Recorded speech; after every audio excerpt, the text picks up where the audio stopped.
মই professor doctor Basanta Kumar Baishya, মই director cardiothoracic and neuro' science centre, Guwahati medical college. মই আজি আপোনালোকৰ ওচৰত ব্ৰেইন টিউমাৰ বিষয়ে কিছু কথা ক'বলৈ ওলাইছোঁ।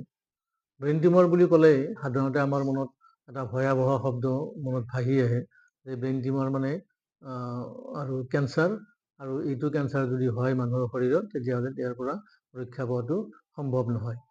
আচলতে গোটেই কথাটো তেনেকুৱা নহয় যে ব্ৰেইন টিউমাৰ বুলি ক'লেই ইয়াৰো চিকিৎসা আছে, আৰু ইয়াৰ বিষয়ে আমি অলপ কিছু জানিব লাগিব, কেনেকৈ চিকিৎসকৰ ওচৰত চাপিব লাগিব, কি কি লক্ষণসমূহ ফুটি উঠে এই কথাখিনি অকণমান জানিব লাগিব। প্ৰথমতে কৈ লওঁ যে ব্ৰেইন টিউমাৰ, সকলো ব্ৰেইন টিউমাৰে কেঞ্চাৰ নহয়। কিছুমান ব্ৰেইন টিউমাৰ বিনাইন বুলি কয়, সেইটো নন কেঞ্চাৰ, আৰু এক ধৰণৰ টিউমাৰ আছে সেইটো হ'ল কেঞ্চাৰাছ টিউমাৰ, মেলিগনেণ্ট টিউমাৰ। সেইখিনিৰো কেঞ্চাৰাছ টিউমাৰখিনিৰো আকৌ দুটা ভাগ আছে, যে কিছুমান টিউমাৰ ব্ৰেইন টিচুৰ পৰা, ব্ৰেইনৰ চেলৰ পৰাই ওলাই উৎপত্তি হয়, যাক primary brain tumour, cancerous brain tumour. আৰু কিছুমান টিউমাৰ আছে মানে কেঞ্চাৰাছ টিউমাৰ ব্ৰেইনৰ ভিতৰত হয়, কিন্তু সেইটোৰ প্ৰাইমাৰীলি মানে মূলতঃ সেইটো ধৰক বেলেগ অংগৰ পৰা সংক্ৰমিত হয় বা সম্প্ৰসাৰিত হয়।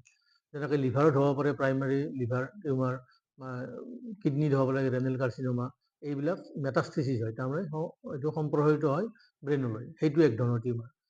সাধাৰণতে মেলিগনেণ্ট টিউমাৰ নহ'লে, যদিহে এইটো বিনাইন টিউমাৰ হয়, নন কেঞ্চাৰাছ টিউমাৰ হয়, তেতিয়াহ'লে এইটোৰ চিকিৎসা যদি কৰিব পৰা যায় সঠিক স্থানত, সঠিক ডক্টৰৰ দ্বাৰা, তেতিয়াহ'লে ইয়াৰ পৰা সম্পূৰ্ণভাৱে মুক্ত পাব পাৰি।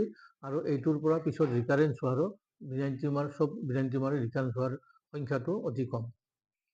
আৰু কেঞ্চাৰাছ টিউমাৰ হ'লে, সেইটো যদি হয় কেঞ্চাৰাছ টিউমাৰো হয়, কেঞ্চাৰাছ টিউমাৰটো চিকিৎসাৰ ওপৰত নিৰ্ভৰ কৰিব যে কিমান সোনকালে এই ব্ৰেইন টিউমাৰ, কেঞ্চাৰাছ টিউমাৰটো ধৰা পৰিছে, আৰু কিমান সোনকালে চিকিৎসকৰ পৰামৰ্শ লৈ চিকিৎসা প্ৰদান কৰিব পৰা হৈছে। আচলতে যদি আৰ্লি অৱস্থাত, যিমানে আৰ্লি অৱস্থাত এই টিউমাৰটো ধৰা পৰে, আৰু যিমানে আৰ্লি অৱস্থাত চিকিৎসাৰ ব্যৱস্থা কৰা হয়, সিমানে পেচেণ্টজনৰ মানে চিকিৎসাৰ সুফল পোৱা যায়, বহুদিনলৈ বাচিও থাকে। আৰু চিকিৎসাৰ যিবিলাক বিভিন্ন পদ্ধতি, যেনেকৈ অপাৰেশ্যন কৰাৰ বাহিৰেও কিছুমানক কেম'থেৰাপি লাগিব, কিছুমানক ৰেডিঅ'থেৰাপি লাগিব, কিছুমানক প্ৰটন থেৰাপি, কিছুমানক ইমিউন'থেৰাপি, বিভিন্ন ধৰণৰ মানে চিকিৎসাৰ ব্যৱস্থা আছে। এই ব্যৱস্থাবিলাক এপ্লাই কৰিবৰ কাৰণে সুবিধা হয় যদিহে পেচেণ্টটো অলপ আৰ্লি অৱস্থাত সোনকালে আহে। এতিয়া কথাটো হ'ল যে কেনেকৈ মানুহ এজনে গম পাব যে তেওঁৰ ব্ৰেইন টিউমাৰ হ'বও পাৰে, বা তেওঁৰ লক্ষণসমূহ কি কি। লক্ষণ, কেইবাটাও লক্ষণ আছে। এই লক্ষণসমূহ গোটেইকেইটা লক্ষণ, এটাও লক্ষণো হ'ব পাৰে কেতিয়াবা, গোটেইকেইটা কম্বিনেশ্যন হৈও 2-3টা লক্ষণ একেলগেও দেখা দিব পাৰে। বা এক ধৰণৰ ব্ৰেইন টিউমাৰ আছে যে প্ৰথম অৱস্থাত তেওঁৰ মানে কোনো ধৰণৰ লক্ষণ তেওঁ হয়তো নাপাবও পাৰে। সামান্য কিবা কোনো লক্ষণ পালেও সেইটো অলপ ইগন'ৰ কৰা হয়, আৰু তেতিয়া কি হয় যে টিউমাৰটো লাহে লাহে ডাঙৰ হয়। যেতিয়ালৈ তেওঁ লক্ষণ দেখা দিয়ে, তেতিয়ালৈ ইতিমধ্যে টিউমাৰটো বহুখিনি আগবাঢ়ি যায়, বহুখিনি ডাঙৰ হয়।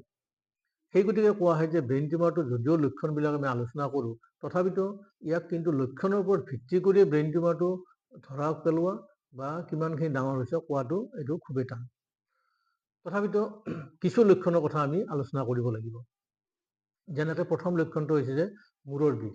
মূৰৰ বিষ যদি চবৰে হয়, চব মূৰৰ বিষে ব্ৰেইন টিউমাৰৰ লক্ষণ নহয়, কিন্তু যদিহে প্ৰগ্ৰেছিভ হেডেক, প্ৰগ্ৰেছিভ মানে আজিৰ পিছত কালিলৈ বাঢ়ি যোৱা, পৰহি বাঢ়ি যোৱা, তেনেকুৱা হেডেক, আৰু নতুনকৈ হোৱা হেডেক, আৰু সেইটোও যদি অলপ আৰ্লি মৰ্ণিঙত বেছি হয়, পিছলৈ অলপ কমি আহে, লগত যদি ভমিটিং মানে বমি কৰা ভাৱ থাকে বা বমি হয়, এইবিলাক কিন্তু কেঞ্চাৰৰ বা নতুন ধৰণৰ এটা ব্ৰেইন টিউমাৰ হোৱাৰ মানে লক্ষণ হ'ব পাৰে।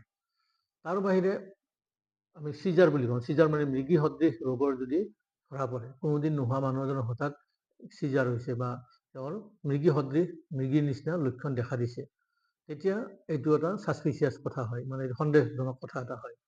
তাৰপিছতো এনেকুৱা হয় যে মানুহজন যদি কিছু কনফিউজ হৈ থাকে, কথা বতৰা আগতে ভালেই আছিলে, কিন্তু লাহে লাহে মানুহজন কনফিউজ হৈছে, খোজ কাঢ়োতে ইমবেলেঞ্চ হৈছে, তেওঁৰ স্থিৰতাটো অলপ নোহোৱা হৈছে, কথা বতৰাবিলাকৰ লাগবান নোহোৱা হৈছে, এনেকুৱা কথাবিলাকতো কিন্তু অকণমান সন্দেহজনক হয়। তাৰোপৰি শৰীৰৰ যদিও সোঁ ছাইড বা বাওঁ ছাইড, যিটো পেৰালাইচিছ বা পেৰাচিছ, সেইটো যদি হয়, তাৰমানে অলপ পক্ষাঘাতৰ নিচিনা যদি লক্ষণ ধৰা পৰে, তো এইটো ধৰণৰ সংঘাতো এইটো লক্ষণ হ'ব পাৰে।